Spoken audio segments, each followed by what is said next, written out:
Hello and welcome back to the Courtroom Advocate channel. My name is Miriam Washira. Thanks for watching and subscribing to this channel. On this channel we cover everything legal, mostly focusing on children matter, family matters, and any legal question you have, I'll be happy to answer it. I also give a lot of stories on my encounters in the courtroom, and from these stories I hope that you are learning something from it. So today I want us to talk about criminal capability of children. So generally for any other matter, the criminal liability starts at 8 years old, but for sexual matters it starts at 12 years old. But I met a young boy in court who was about 10, who was charged with a sexual offences. He was charged actually for defilement. And the question was, why would such a young boy be brought to court? Usually, even with these limitations and age capping, there are exceptions. Like there's an exception to every law. So if it can be shown that actually a child who is less than 12 knew actually what he was doing sexually, then they can actually be charged with a sexual offense. And this is what happened in this particular matter. So it was a young boy. He was about 10 going 11, and he had been charged for defiling a neighbor's girl.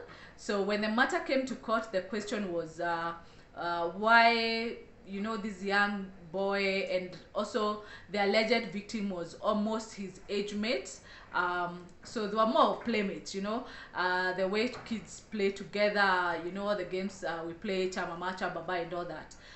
So in one of the days, actually, a neighbor found them, I don't even know whether to call it having sex or to call it what, yeah. So a neighbor found them in the act, and they reported the matter to the girl's mother.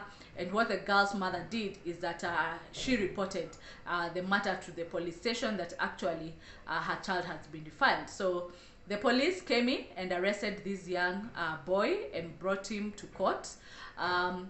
The matter was accepted actually by prosecution, but when it came to the prosecution of the matter, more questions were being asked. How did this matter happen? Should we prosecute? And the prosecutor actually wanted to ascertain, since the boy was below 12, that he actually knew what he was doing. And this is where the story becomes interesting.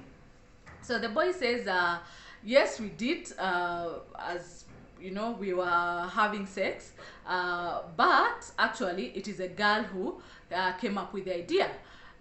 So the boy explains that the girl had come on several occasions. So this actually was not the first time, and said, I want to show you what my mother does with her boyfriend when they come over. So, and that is how they started behaving, having these sexual acts.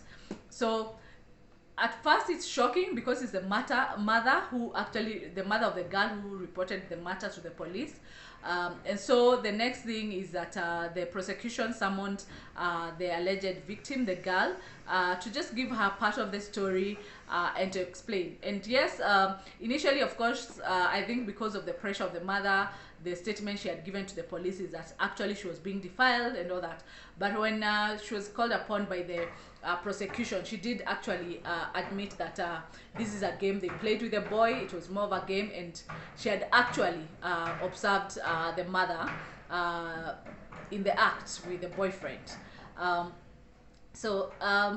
How the matter was resolved is that both children actually were put under care and protection. In law, if a child is found to be needy in any way, they can be put under care and protection. That means they are now under the care of the state and the protection of the state. So they have to report to court. A file is opened in court, and the court follows up on the matter. So these children were put under care and protection, and a counseling order was given for both of the children, and they had to be cancelled, and there had to be further mentions in court to see that the issue was resolved. I think the unfortunate bit in this matter is that the mother of the girl was not arrested. For me, I would have actually gone for arrest, because she exposed her child to sexual act, inappropriate sexual act.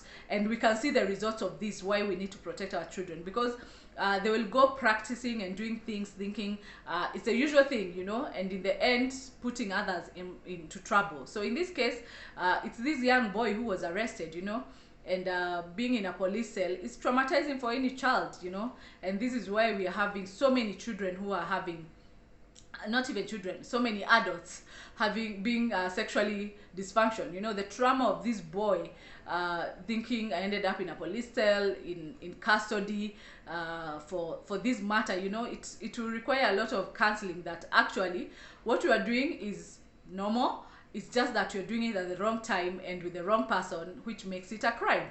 So if there's no proper counseling, you might find this child being dysfunctionally when it comes to relationship and so on. So the mother of this particular girl, as much as she claimed to be the victim, I think for me she should have borne most of the